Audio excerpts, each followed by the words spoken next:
오늘의 헤드라인입니다. 올해 막바지에 강력한 한파가 찾아왔습니다. 서울은 올겨울 최저기온을 기록했고 대부분 지역에 한파주의보가 내려진 가운데 제주와 서해 일부 지역은 많은 눈이 쏟아졌습니다. 중국 역시 최강의 한파로 일부 지역은 영하 30도 아래로 떨어졌습니다. 독감이 기승을 부리면서 인플루엔자 환자 수가 지난 겨울 유행 정점에 근접했습니다. 특히 올해는 A형과 B형 인플루엔자가 동시에 유행 중이어서 백신 미접종자는 지금이라도 예방접종을 해야 합니다. 2019년 새해는 황금 돼지의 해입니다. 돼지는 스스로 사료량을 조절하고 잠자리와 배변 장소를 구별할 줄 아는 등 우리가 아는 것보다 훨씬 더 똑똑하다고 하는데요. 우리가 몰랐던 돼지의 과학적인 특징을 과학 본색에서 자세히 알아봅니다. 과학자는 물론 철학자에게도 빛은 늘 호기심의 대상이었습니다. 빛에 대한 연구가 17세기부터 시작됐지만 빛이 파동인지 입자인지에 대한 문제는 무려 150년 동안이나 논란이 됐는데요. 빛의 본 모습은 무엇일지 궁금한 S에서 설명해드립니다.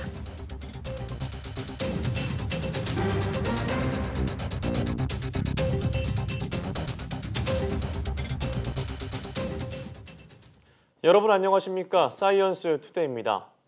2018년 막바지에 가장 강력한 한파가 한반도를 강타했습니다. 네, 호남 서해안에는 올겨울 들어 가장 많은 눈이 쏟아졌습니다. 김진두 기자가 보도합니다. 영하 20도의 북극 한파가 강타한 강원도 내륙은 얼음 왕국으로 변했습니다. 연꽃이 아름답던 저수지는 성인이 걸어도 될 정도로 두껍게 얼어붙었습니다.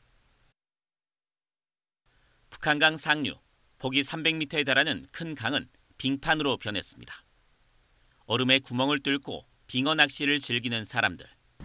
살을 내는 동장군도 있게 하는 겨울만의 매력입니다. 전북 고창 지역은 하루 만에 눈에 갇혔습니다. 쉴 새 없이 쏟아지는 한방 눈에 도로도 마을도 하얀색으로 변했습니다. 20cm가 넘는 올겨울 들어 가장 많은 눈이 호남 서해안을 뒤덮었습니다. 강추위와 갑작스런 큰 눈에 시골 장터는 사람들의 발길이 뚝 끊겼습니다. 오늘 참 춥고 날씨도 좀 눈이 많이 와서 눈도 많이 치고 그랬는데 지금 사람들이 안 나와서 오늘 장날인데 장도 안 되고 섬도 없고 그러네요. 예. 새 밑에 찾아온 강력한 한파와 폭설은 주말의 기세가 조금 누그러들겠습니다. 하지만 영하 10도 안팎의 강추위가 계속되며 이번에는 한강이 얼어붙을 가능성도 있습니다. YTN 김인우입니다. 중국에도 올겨울 최강의 한파가 닥쳐 내이먼구 지역은 기온이 영하 30도 아래로 떨어졌습니다. 지역별로 한파 경보를 내린 중국 기상당국은 전국에서 절반이 넘는 28개 성이 올겨울 들어 최저기온을 기록할 것이라고 예보했습니다. 수도 베이징 차오양구의 기온은 영하 12도였으며 체감온도는 영하 22도까지 내려갔습니다. 간수성과 산시성 등에서는 폭설이 내렸고 중국 내이먼구의 후룬베이얼 지역은 최저기온이 영하 32도까지 떨어질 것으로 보입니다. 중국 기상당국은 대부분 지역이 내년 1월 3일 이후에나 추위가 누그러들 것으로 예상했습니다. 독감이 기승을 부리면서 인플루엔자 의사 환자 수가 지난 겨울에 정점에 근접했습니다. 질병관리본부는 51주 차인 지난주 외래 환자 1000명에 인플루엔자 의사 환자 수는 71.9명으로 지난 겨울의 유행 정점 72.1명에 근접했습니다. 연령별로는 청소년과 아동을 중심으로 인플루엔자 환자가 많았습니다. 이와 함께 지난주에 올해 들어 첫 B형 인플루엔자가 검출돼 현재 A형과 B형 인플루엔자가 동시에 유행 중인 것으로 확인됐습니다. 질병관리본부는 38도 이상의 발열과 기침, 인후통 등의 독감 의심 증상이 있으면 초기에 진료를 받으라고 당부했습니다. 또 아직 예방접종을 받지 않았으면 지금이라도 백신을 접종하고 손 씻기나 기침 예절 등 위생수칙을 철저히 지킬 것을 강조했습니다. 아침 식사를 거르면 당뇨병 위험이 커질 수 있다는 연구 결과가 나왔습니다. 독일 당뇨병 센터의 사브리나 슐레징거 박사 연구팀이 9만 6천 명을 대상으로 진행한 6편의 관련 연구 논문 자료를 분석한 결과 이 같은 사실이 밝혀졌다고 영국 데일리 메일이 보도했습니다. 전체적으로 아침을 거르는 사람은 아침을 먹는 사람에 비해 성인 당뇨병 발생률이 평균 33% 높은 것으로 나타났다고 슐레징거 박사는 밝혔습니다. 슐레징거 박사는 아침을 거르면 낮에 간식을 더 먹거나 점심을 많이 먹게 돼 칼로리 섭취량은 늘어나기 때문이라고 설명했습니다. 아침에는 되도록 통곡물이 많고 적색고기가 적은 식사를 하는 것이 당뇨병 예방에 크게 도움이 된다고 슐레징거 박사는 조언했습니다. 내년 2월부터 신장과 방광, 항문 등 비뇨기나 하복부 초음파에도 건강보험이 적용됩니다. 또 구순구개열로 인해 틀어진 코를 교정하는 수술도 내년 3월부터는 건강보험 혜택을 받을 수 있게 됩니다. 보건복지부는 건강보험 정책심의위원회를 열고 이런 내용을 의결했다고 밝혔습니다. 이에 따라 비뇨기나 하복부 초음파 의료비는 기존의 절반 아래인 2만에서 5만 원가량으로 떨어지고 구순구개열 교정 수술 비용도 7만에서 11만 원 수준으로 낮아지게 됩니다. 인공태양으로 불리는 핵융합 에너지는 미래를 이끌 최고의 에너지원으로 꼽히는데요. 선진국을 주축으로 진행되고 있는 이터, 즉 국제 핵융합 실험로 건설 사업에 국내 기업들의 진출이 활발하게 이루어지고 있습니다. 이정우 기자입니다.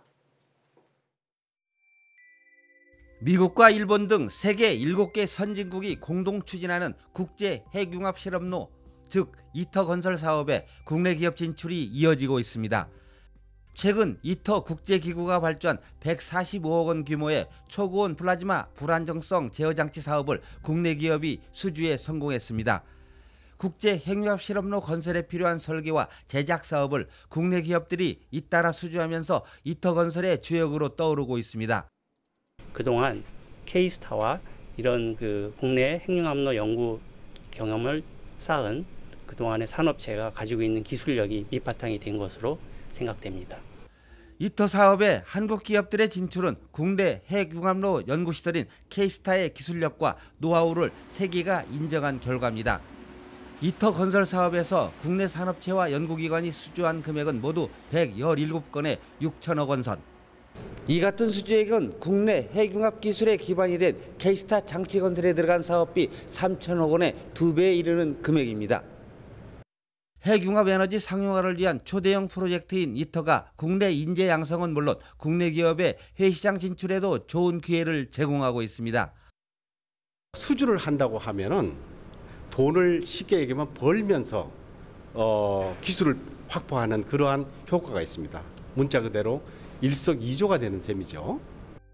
미래 에너지원으로 떠오르는 핵융합 에너지의 상용화를 위한 국제 핵융합 실험로 이터. 우리의 K스타 기술력이 이터 건설의 1등 공신으로 자리매김하고 있습니다. YTN 이정호입니다.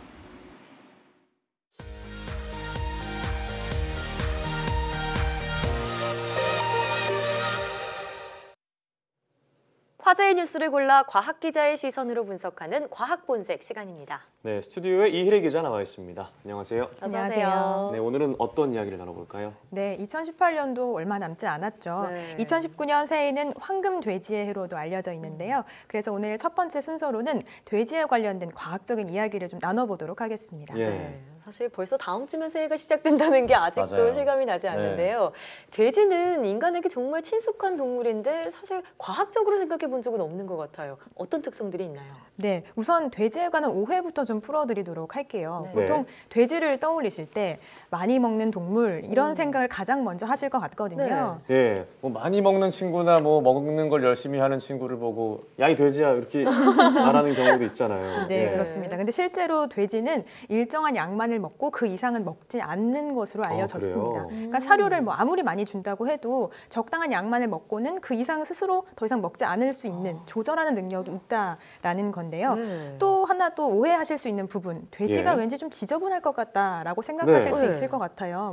뭐 사육장에서 뭐 배설물을 묻히고 지내는 모습을 떠올리신다거나 예. 하실 수 있을 텐데 실제로 일정한 충분한 공간을 확보해 준다면 네. 돼지는 잠자리와 배설하는 공간을 구별할 줄 아는 능력도 갖고 있는 아주 깔끔한 동물이라고 합니다. 그렇군요. 네, 그림에도 보면은 보통 돼지들 모습이 떠오르는 게 이제 코를 박고 막 먹는 네, 거나 맞아요. 뭐 변 위에서 뒹굴거나 이런 네. 모습을 떠올렸는데 좀 저희가 좀 오해였네요. 돼지에 대해 좀 오해하고 있었네요. 그러니까요. 네, 자, 그렇습니다. 그리고 또 돼지가 IQ가 좀 높다면서요? 네, 맞습니다. 돼지의 지능 지수는 한 75에서 85 정도로 IQ 60인 개보다도 오히려 더 높습니다. 그렇군요. 이는 한 서너 살 정도 되는 아이의 수준이라고 할 수 있는데요. 그러니까 돼지도 훈련만 한다면 반려견처럼 뭐 재밌는 동작까지도 할 수 있다라는 거죠. 예. 돼지의 능력은 또 이뿐만이 아닙니다. 돼지의 후각이 아주 또 뛰어난데요. 돼지 후각 수용체 유전자, 그러니까 이제 후각과 돼지와 관련된 유전자의 개수를 살펴보면 돼지가 한 1,301개로 개가 한 1,094개 정도인데 오히려 개보다도 더 많은 수치를 보인다고 합니다. 아니 뭐 후각까지 개보다 나은 점이 돼지가 더 많다니까 좀 의외라는 생각도 드는데요. 자, 그런데 최근에는 이 돼지가 사람에게 장기를 제공하는 동물이다 이렇게 해서 또다시 주목을 받고 있다고요? 네, 맞습니다. 이종간 이식이라고 해서 돼지의 장기를 뭐 사람에게 이식하려는 시도를 한다거나 혹은 원숭이에게 이식하는, 그러니까 서로 다른 종에게 장기를 이식하는 연구를 말하는데요. 네. 그럴 때 항상 등장하는 것이 바로 이 돼지입니다. 네. 돼지에게서 얻은 장기를 이제 바이오 인공장기라고 부르는데 인간에게 있어서 어떤 질병을 치료할 때 이 장기 이식이 꼭 필요하다라고 하는데 장기가 부족한 경우가 있잖아요. 네. 근데 이럴 때 돼지 장기 이식을 통해서 그런 문제를 해결할 수 있다라는 겁니다. 근데 그 항상 궁금했던 건데 네. 장기 이식을 받으면은 그 면역 거부 반응이 일어나잖아요. 맞아요. 사람에게도 일어나는데 돼지 장기 이식을 어떻게 할 수 있는 건가요? 네, 이 때문에 이제 그런 면역 거부 반응 문제를 해결하는 연구가 가장 좀 활발하게 일어나고 있는데요. 보통 말씀하신 대로 장기 이식을 하게 되면 우리 몸에서 항체라고 해서 이제 외부의 물질과 싸우는 항체가 반응을 해서 공격을 해서 그 물질을 없애려고 하는 시도가 일어나는데 네. 문제는 이 항체가 이식된 장기도 외부 물질로 인식을 해서 면역 공격을. 반응을 그렇죠 일으킨다라는 거잖아요. 네. 돼지 장기를 이식했을 때도 역시나 이제 이 문제가 가장 큰 문제라고 할 수 있는데요. 이 문제를 해결할 방법 원리는 아주 간단합니다. 사람이 우선 사람의 항체의 경우에는 돼지 장기에 있는 특정 물질을 통해서 외부 물질이 들어왔다, 공격 대상이 왔다라고 인식을 하는데 네. 그렇다면 그 특정 물질을 없앤다고 하면 면역 거부 반응이 일어나지 않을 수 있겠죠. 그렇네요. 그래서 형질 변환을 시켜서 그 물질이 없는 돼지를 유전적으로 교정을 해서 만드는 거죠. 그렇게 되면 그 돼지 장기를 사람에게 혹은 다른 동물에게 이식한다 하더라도 면역 거부 반응이 일어나지 않기 때문에 네. 그런 방법을 통해서 해결하려는 노력이 이루어지고 있습니다. 네. 이와 관련해서도 좀 성과들이 나타나고 있는데요. 네. 2015년에는 형질 전환 돼지의 신장을 원숭이에게 이식을 해서 5개월 동안 이 원숭이를 생존시키는 데 성공하기도 했고요. 네. 2016년에는 형질 전환 돼지, 마찬가지로 이런 물질이 없는 돼지의 심장을 개코 원숭이에게 이식을 해서 945일 동안 살아있게 하는 데 성공했다라고 합니다. 네. 그러면은 이게 결국 죽는 걸 보니까 아직 기술이 완성된 건 아니라는 얘기인가요? 아무래도 여전히 이제 시도가 되고 있는 과정이죠. 네. 그렇군요. 근데 이와 관련해서 또 우리나라에서도 소식이 들려왔죠. 네. 이 돼지의 쇠도를 원숭이에게 이식하는데 성공했다 이런 이야기였는데요. 네, 맞습니다. 우선 쇠도에 대해서 간단하게 설명을 해드리자면 쇠도는 인슐린 분비를 역할을 하는 그런 곳입니다. 예. 이 기능이 떨어지면 우리가 잘 알고 있는 이제 혈당 관리에 문제가 생겨서 당뇨병으로도 이어질 수 있는데요. 네. 이 때문에 당뇨 환자의 경우에는 이 쇠도를 이식받으면 인슐린 분비 문제가 해결될 수 있기 때문에 예. 당뇨 치료 효과를 기대할 수가 있습니다. 네. 하지만 이제 장기 이식 부족 문제로 인해서 쇠도를 이식받지 못하는 환자들이 있는데요. 그래서 이런 문제를 해결해보자라는 취지에서 실험이 진행됐습니다. 우선 예. 2016년에 돼지 쇠도를 원숭이에게 먼저 이식을 했는데요. 네. 결과는 성공적이었고요. 연구팀은 더 나아가서 이제 이 돼지 쇠도를 사람에게까지 이제 임상 시험을 하려는 추진을 지금 진행하고 있습니다. 네, 아직 뭐 임상 시험이 진행 중이고 사람에게 적용하는 데는 좀 시간이 걸릴 것 같긴 한데 계속적으로 성과가 이루어지고 있네요. 네. 자, 그런데 그 돼지가 사실 사람이랑은 외형적으로 좀 차이가 있잖아요. 근데 어떻게 장기 이식을 돼지를 통해서 받는 게 가능한 건가요? 네, 우선 사람과 비슷한 점이 많다는 이유인데요. 우리 몸속의 구조와 돼지 몸의 구조가 유사하다는 점이 가장 첫 몸속의 번째 구조가요? 네. 있고요. 우선 어떤 사람에게 장기를 이식하려면 어느 정도 이제 장기의 크기가 좀 있어줘야 네. 하는데 돼지가 또 그 점을 갖고 있다는 이유에서 네. 돼지 장기를 가지고 이렇게 이식하는 연구가 활발하게 진행되고 있습니다. 그리고 또 사람처럼 여러 가지 이제 잡식성, 여러 가지를 먹는다는 네. 그런 식성도 장점이 될 수 있고요. 또 돼지는 다산의 상징으로 꼽히는데요. 그래요. 한번 새끼를 출산할 때 10마리 가까이를 낳기 때문에 어떤 실험 대상의 어떤 개체수를 확보하는 데도 이점이 있다라고 볼 수 있습니다. 사실 우리가 유독 동물 중에서 돼지한테만 박하게 구는 경우가 있잖아요. 그런데 오늘 정말 여러 가지 유익한 점이 많다는 점 처음 알게 됐는데요. 자, 계속해서 다음 소식으로 넘어가 볼까요? 네, 다음은 해넘이와 해돋이와 관련된 이야기 해보도록 하겠습니다. 네. 자, 새해에 떠오르는 해를 가장 먼저 볼 수 있는 곳 어딘지 아시나요?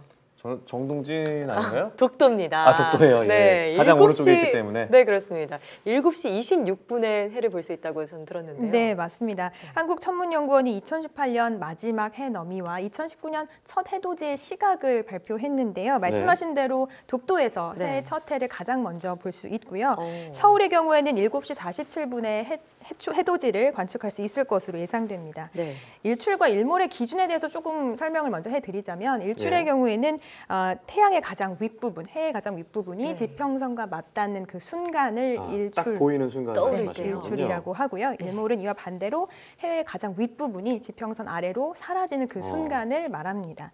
지역별로 해가 뜨고 지는 시각을 계산하는 방법은 이 지구의 좌표계, 그러니까 그 특정 위치의 위도와 경도를 계산을 해서 그때의 태양의 어떤 고도를 산출을 해서 시각을 계산합니다. 네. 자, 그런데 재밌는 내용이 일출에 관련해서 네. 고도가 높은 곳에서 해를 더 빨리 본다고 하더라고요. 높은 곳에서. 네, 그게 이게 지구가 둥글다는 것과 관련이 있는 건가요? 네, 맞습니다. 이 점이 이제 지구가 둥글다는 것의 어떤 하나의 증거가 되기도 하는데요. 네. 얼마 전에 저희 궁금한 S에서도 짧게 소개를 네. 해드린 적이 다뤘죠. 있습니다. 지구가 둥글다라는 거를 어떤 예를 들어서 입증을 할 수 있느냐를 좀 살펴보면 항구에서 배가 들어올 때를 생각을 해보시면 배의 돛부터 보이잖아요. 그렇죠. 그러니까 돛부터 서서히 배의 모습이 드러나는 것. 그게 어떻게 보면 지구가 둥글다는 하나의 증거가 될 수 있는데 이와 비슷하게 높은 곳에 사람이 올라가 있으면 네. 떠오르는 해를 더 먼저 관측할 수 있다라는 거죠. 그러니까 지평선 너머의 해를 높이 있는 사람이 더 먼저 본다라는 네. 건데 고도가 높아질수록 이 관측할 수 있는 거리가 길어진다라는 의미가 됩니다. 실제로 이제 해발고도 0도를 기준으로 했을 때 이때에 계산된 일출 시각보다 고도가 점점 높아졌을 때 일출 시각이 더 빨라지게 되는데요. 한 100m 정도 높아지게 되면 네. 일출 시각은 2분 정도 앞당겨진다라고 많이 차이가 볼 수 나네요. 있습니다. 그러네요. 자, 그래서 이 산이나 전망대 같이 좀 높은 곳이나 바다가 탁 트여서 보이는 그런 언덕 같은 곳이 해돋이철마다 사람들로 붐비잖아요. 네, 맞습니다. 예를 들어서 몇 것을 좀 살펴보면 많이 아실 테지만 남한산성에서 가장 높은 봉우리 연주봉도 아주 해돋이 명소 가운데 하나고요. 네. 매해 뭐 전국에 많은 해돋이 관광객들이 몰려드는 명소죠. 울산 울주군 간절곶은 간절곶이요. 정말 명불허전이죠. 예. 많이 알고 계실 테고 또 최근에는 얼마 전 누리호 액체 엔진 시험 발사체가 발사 성공이 됐던 예. 나로 고흥이요. 우주센터 예. 고흥의 어떤 해변도 아주 해돋이 관광 명소로 유명세를 점점 타고 있다라고 합니다. 그렇군요. 뭐 이렇게 사실 멀리 가지는 못하더라도 가까운 곳에서 사랑하는 사람들과 가족과 친구 함께 해돋이를 보면서 네. 희망찬 새해를 좀 다짐해 볼 수 있는 좋은 추억도 만들어 보셨으면 좋겠네요. 네, 참 어느새 시간이 지나서 2018년을 마무리 짓는 그러게요. 말을 하고 있는데 사실 저는 이제 해돋이를 본 적이 없어요, 한 번도. 없으세요? 네, 본 적 있나요 혹시? 전 있어요. 아, 그래요? 네. 어디가 좀 괜찮았던가요? 저는 진주의 선악산이라는 곳에서 해돋이를 중계를 해본 경험이 있습니다. 아, 중계를 네. 중계까지. 전 중계할 생각은 없는데 어쨌든 저도 이번에 좀 고도 높은 곳에서 좀 해돋이를 볼 수 있는 곳에서 좀 가가지고 보도록 하겠습니다. 네. 오늘 말씀 고맙습니다. 고맙습니다.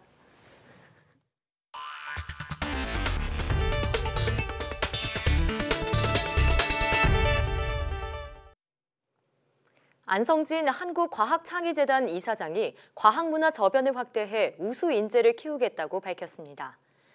안 이사장은 오늘 열린 제27대 창의재단 이사장 취임식에서 재단의 고유 임무인 과학문화 창달과 창의적 인재 육성을 4차 산업혁명 시대에 맞게 가다듬어 인재 양성에 이바지하겠다고 말했습니다.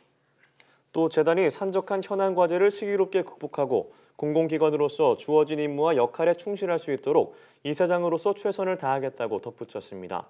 성균관대 컴퓨터교육과 교수 출신인 안 이사장의 임기는 3년으로 2021년 12월 28일까지입니다. 새해를 나흘 앞두고 지구촌 곳곳이 자연재해에 시달리고 있습니다. 시리아 난민 캠프에서는 홍수가 발생했고 시칠리아 섬에서는 화산 폭발로 400여 명의 이재민이 발생했습니다. 박병환 기자가 보도합니다. 시리아 북부에 있는 난민 캠프에 폭우로 홍수가 발생해 난민들이 고통받고 있습니다. SNS에 공개된 동영상을 보면 시리아 북부 아티마시에 있는 난민 캠프에 홍수로 건물들이 침수되고 도로에도 물이 넘쳐나고 있습니다. 난민들이 살고 있는 텐트도 물에 잠겼고 물이 사람들의 무릎까지 차올랐습니다. ايش بنسوي؟ نستنى فرج الله وما يفتحوا لنا لا العبارات ولا عم يفتحوا لنا شيء انه هالمي تروح علينا وما حدا عم يطلع فينا يعني خالص. 7, 8년째 내전 상태에 빠져 있는 시리아에서는 지금까지 수십만 명이 숨지고 수백만 명이 집을 떠나 유랑하고 있습니다. 이탈리아 시칠리에 섬에 있는 에트나 화산이 폭발해 최소한 28명이 부상했고 400여 명의 이재민이 발생했습니다. 에트나 화산은 지난 24일 용암과 화산재를 분출했고 25일에는 규모 4.8의 지진이 발생해 가옥 수십 채와 성당이 파괴됐습니다. 루이지 디 마이오 부총리가 피해 현장을 방문해 이재민들을 돕겠다고 밝혔습니다. Prima di tutto voglio dirvi che domani sarà convocato il Consiglio dei Ministri a Palazzo Chigi e sarà ovviamente dichiarato lo stato d'emergenza. 400여 명이 숨진 인도네시아 쓰나미 사태에 이어 연말에도 지구촌 곳곳이 자연재해로 고통받고 있습니다. YTN 박병환입니다.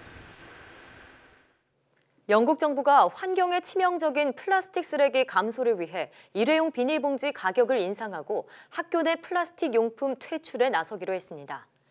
마이클 고브 환경장관은 이와 관련해 비닐봉지 유료화 정책 확대를 협의하고 있다고 밝혔습니다. 정부가 검토 중인 방안에 따르면 오는 2020년부터 모든 유통업체에서 일회용 비닐봉지를 10펜스, 약 140원을 받고 제공해야 합니다. 앞서 영국 정부는 2015년 10월부터 210명 이상을 고용한 대형마트는 일회용 비닐봉지를 5펜스, 약 70원을 받고 판매하도록 했습니다. 영국 정부는 2015년 유료화 이후 150억 장의 일회용 비닐봉지가 덜 사용되는 등 효과를 거두고 있다고 판단해 이를 확대 적용하기로 했습니다.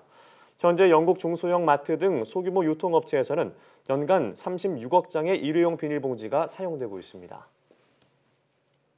2020년부터 농어촌에서도 초고속 인터넷을 이용할 수 있게 됩니다. 과학기술정보통신부는 초고속 인터넷을 보편적 역무로 지정하는 내용의 전기통신사업법 시행령 개정안을 마련해 2월 8일까지 입법 예고한다고 밝혔습니다. 보편적 역무는 국민의 통신 기본권을 보장하기 위해 모든 이용자가 언제 어디에서나 적정한 요금으로 제공받을 수 있는 기본적인 통신 서비스입니다. 개정안이 시행되면 시내전화, 공중전화 중심의 보편적 역무가 초고속 인터넷까지 확대돼 그동안 신청을 해도 초고속 인터넷 서비스를 받지 못했던 농어촌 등 지역 소비자들도 서비스를 이용할 수 있게 될 것으로 기대됩니다. 올해 정부 연구기관이 수행한 우수 연구개발 100건 가운데 11건이 농촌진흥청 연구팀의 성과라고 합니다. 농진청은 이를 바탕으로 앞으로 첨단 농업기술 개발과 보급에 힘쓰기로 했습니다. 김학무 기자의 보도입니다. 2세대 스마트팜 기술을 접목한 첨단 비닐하우스. 관리인이 태블릿 PC를 들고 다니며 이상이 있는 작물 부위를 촬영하자 즉석에서 병충해 감염 여부 등을 알 수 있습니다. 비닐하우스 내부에 있는 다양한 센서가 온도, 습도는 물론 이산화탄소의 양과 수분 양분을 자동으로 조절합니다. 하우스 내부를 돌아다니며 작물의 생육 상태를 촬영해 관리자 컴퓨터에 전송하는 로봇도 있습니다. 특히 음성으로 각 센서에 작업 지시를 내리거나 생육 상황을 바로 알 수 있어 컴퓨터에 미숙한 고령의 농업인이 편하게 농사를 지을 수 있습니다. 온도 알려줘. 현재 온도는 28.9도입니다. 농진청 연구팀이 올해 개발한 오프리 밀은 알레르기 유발 물질을 제거한 게 특징. 국내외 특허를 취득했고 알레르기 없는 식품에 관심이 많은 해외 시장 진출이 기대됩니다. 국내에서 생산된 오프리를 이용하여 가공 제품을 해외 수출을 한다면 연간 10조 원의 수출 효과가 있습니다. 올해 농촌진흥청의 연구 성과를 알리는 보고회에서는 66건의 연구 성과와 최고 농업기술 명인을 선정해 시상했습니다. 특히 바이오 기술과 ICT 기술이 결합한 디지털 농업, 정밀 농업, 스마트 농업 구축에 우리 농촌진흥청의 역량을 집중할 계획입니다. 첨단 기술 덕에 우리 농업의 경쟁력이 높아지고 안전한 먹거리도 확보할 수 있습니다. YTN 김학무입니다.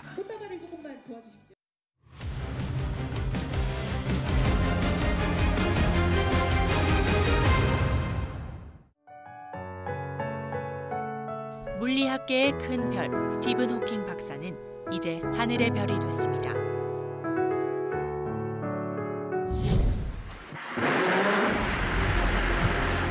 편리한 이 A호가 인기 궤도에 안착했습니다.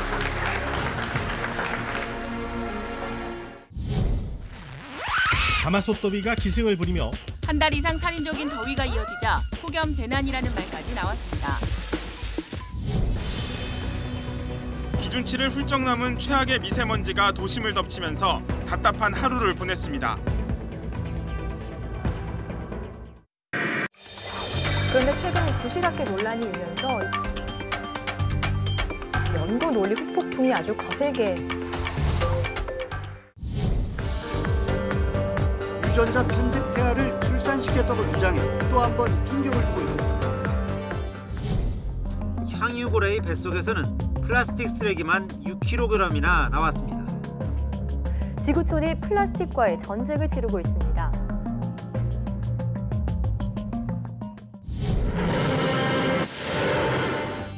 이른바 꿈의 통신으로 5G 시장을 선점하기 위해 전방위적인 지원에 나섭니다.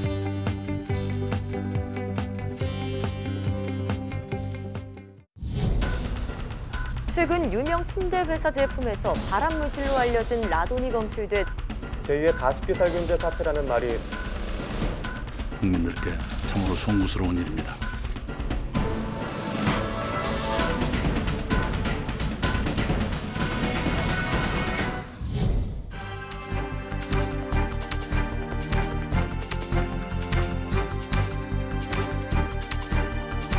엔진 점화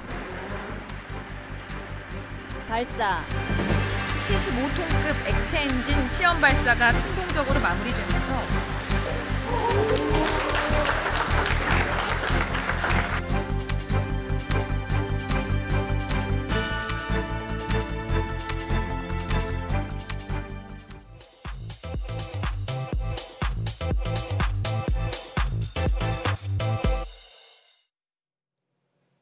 과학에 대한 모든 궁금증을 풀어주는 궁금한 S 시간입니다.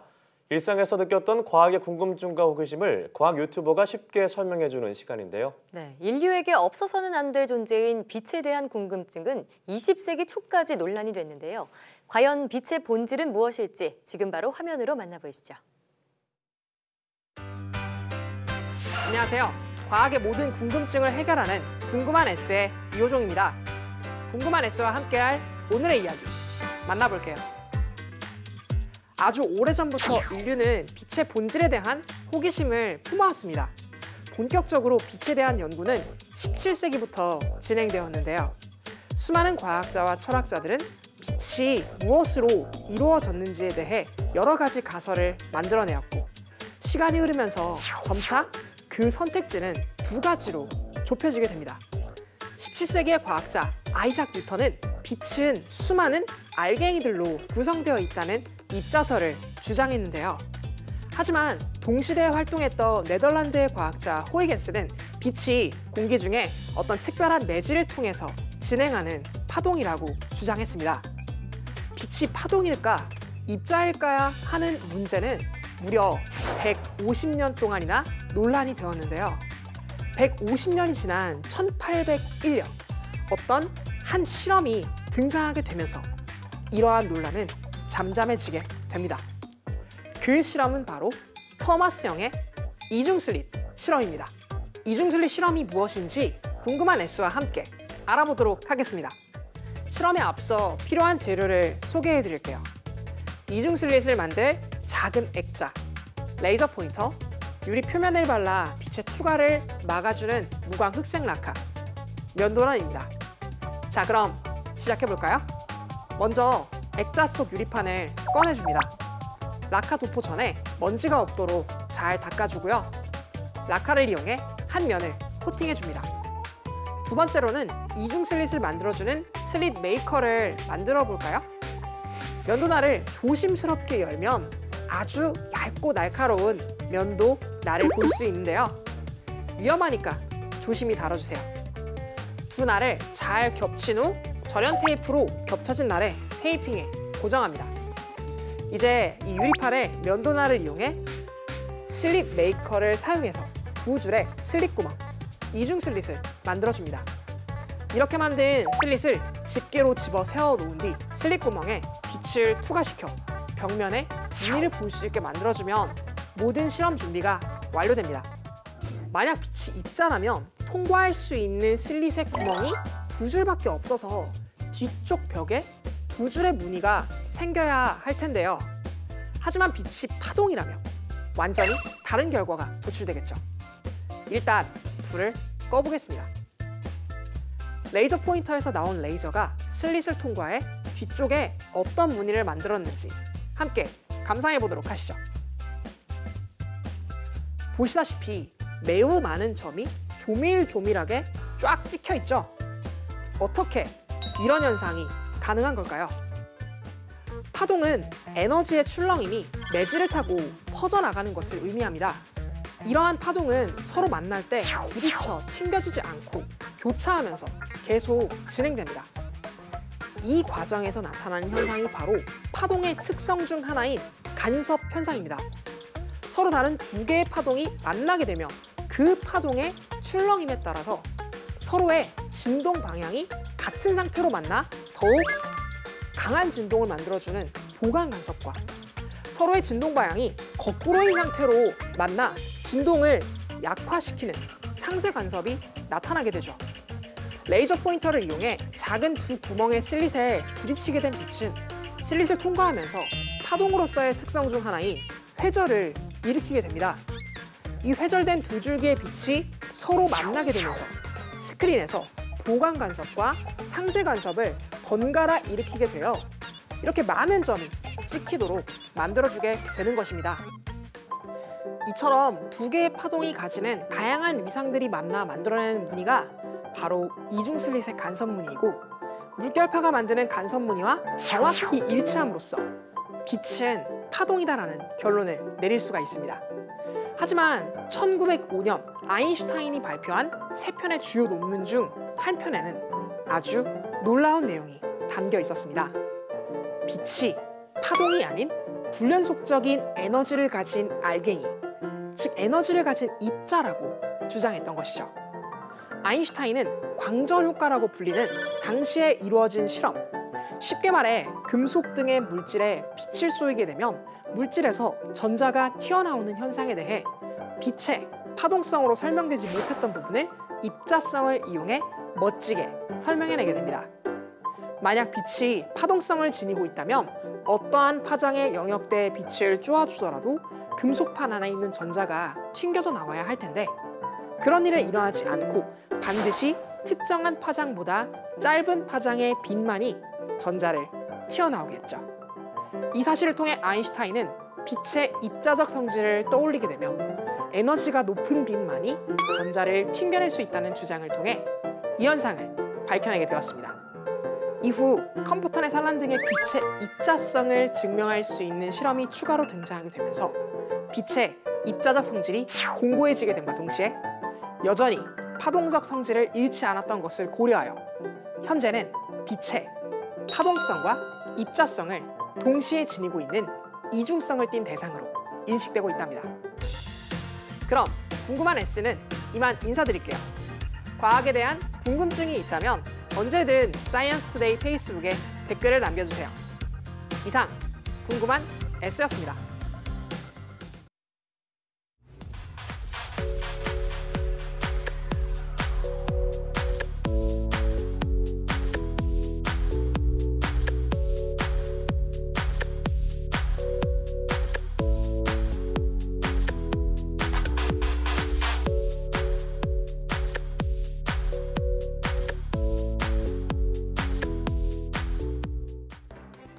이번 강력한 한파는 지구온난화가 원인이라는데, 온난화는 지구가 따뜻해지는 현상인데 왜 겨울 날씨는 더 추워지는 걸까요? 네, 겨울 초반 한파의 원인은 북극 한기 때문인데요.